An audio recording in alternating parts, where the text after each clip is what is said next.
श्री स्वामी समर्थ. उद्या महाशिवरात्री आहे. महाशिवरात्रीचा दिवस खूप खास आहे. उद्या पूजा करणं, उपवास धरणं आणि जागरण करणं ह्या तिन्ही गोष्टींचं खूप महत्व आहे. तुम्हाला जशी जमेल उद्या दिवसभरात जशी जमेल तशी सेवा करा. ज्यांना दिवसभरात करायला जमत नाही त्यांनी रात्री निश्चित काळामध्ये नक्की सेवा करा. निश्चित काळ म्हणजे कोणतं? रात्री 12:28 ते 1:18. या वेळेस तुम्ही 100% सेवा करा. काय नाही, फक्त तुमच्या घरात शिवपिंड असेल ते शिवपिंड पाण्याने पंचामृताने अभिषेक करा. तेही नसेल तर फक्त पाण्याने अभिषेक करा आणि तिथे ओम नमः शिवाय म्हणत राहा. तरी तुमच्या सगळ्या मनोकामना पूर्ण होणार आहे. तुम्हाला दिवसभरचे केले त्याचं फळ 100% तुम्हाला भेटणार आहे. सेवेला महत्व आहे. तुम्ही कशी करता, कुठे करता तेही महत्व आहे, पण मनापासून किती करता त्यालाही महत्व तेवढंच आहे. उद्या तुम्हाला काय करायचं होतं? तुम्ही आपण सगळेजण मंदिरात तर 100% जाणारच आहोत. छोटं असं मोठं मंदिर, प्रत्येक मंदिरामध्ये आपण जाणार आहे.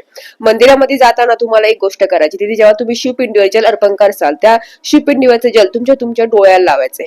तुम्हाला डोळ्याला लावायचे. जे शिवपिंड तुम्ही जल अर्पण करसाल जे तेव्हा ते खाली येईल धार त्याची, तेव्हा ते ते पाणी घ्यायचे, तुमच्या दोन्ही डोळ्याला लावायचं, ओम नमः शिवाय मंत्राच्या तुम्हाला अर्पण करायचंय. आणि तुमच्या सगळ्या मनोकामना पूर्ण होणार आहे. खूप छोटासा मनापासून मनोभाव केलेला हा उपाय. दुसरी गोष्ट तुम्हाला काय करायचंय? तुम्ही उद्या सगळेजण बेलपत्र नक्की अर्पण करणार. कोण 108 अर्पण करेल, कोण 11 करेल, कोण 1 करेल. तुम्ही काही करा, पण एका बेलपात्रावरती तरी एक मधलं जे पान आहे, तिन्ही मधलं एक बेलाचं जे पान आहे त्या पाण्यावरती तुम्हाला ओम लिहायचे, अष्टगंधाने ओम लिहायचे आणि ते बेल पालतं शिवपिंडीवर अर्पण करायचे. आणि म्हणतात सगळ्या मनोकामना पूर्ण होतात. कारण शिव भगवानांना बेलपत्र किती प्रिय आहे.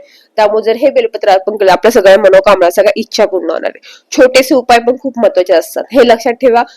तुम्हाला जसे जमेल जेव्हा जमेल तेव्हा मंदिरात नक्की जा, कारण मंदिरात जाणं हे तेवढं गरजेचं आहे. घरात तर सेवा करायची, घरात आपल्या शिवपिंडीवर आपल्याला सेवा करायची, दुधाभिषेक करायचा आहे, पाण्याचा अभिषेक करायचा, दुधाचा अभिषेक, दह्याचा अभिषेक करायचा आहे, तुपाचा अभिषेक करायचा, मधाचा अभिषेक करायचा, सगळ्यांचा अभिषेक करायचा. पण मंदिरातही नक्की जा. किती गर्दी असेल तरी 2 मिनिटं तरी जा, दर्शन करून या. तेही महत्वाचं आहे. ती हजेरी लावणं पण तेवढंच महत्वाचं असतं, हे लक्षात ठेवा. त्यामुळे ती सेवा नक्की करा.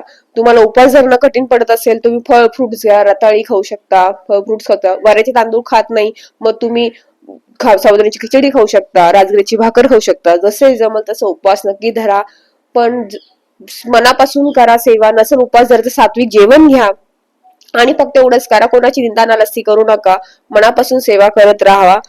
ह्या वेळी जी जेवढी सेवा तुम्हाला जमेल तेवढी सेवा तुम्ही करसाल तेवढं खूप छान राहणार आहे. दुसरी गोष्ट, अन्नदान तुम्हाला जेवढं करायला जमेल अन्नदान करा. गाईला चारा वगैरे खायला घाला. गुळाचा गव्हाचा याचे दान तुम्ही करा, तेही तुम्हाला तेवढंच चांगलं आहे. कारण उद्या रविवार पण आहे, खूप चांगला दिवस पण आहे, संयोग चांगला आहे. त्यामुळे तुमच्या ज्या मनोकामना त्या पूर्ण होणार आहे. आपल्याला फक्त काय करायचे? चांगले कर्म करायचे, फक्त एवढंच करायचंय. श्री स्वामी समर्थ. श्री गुरु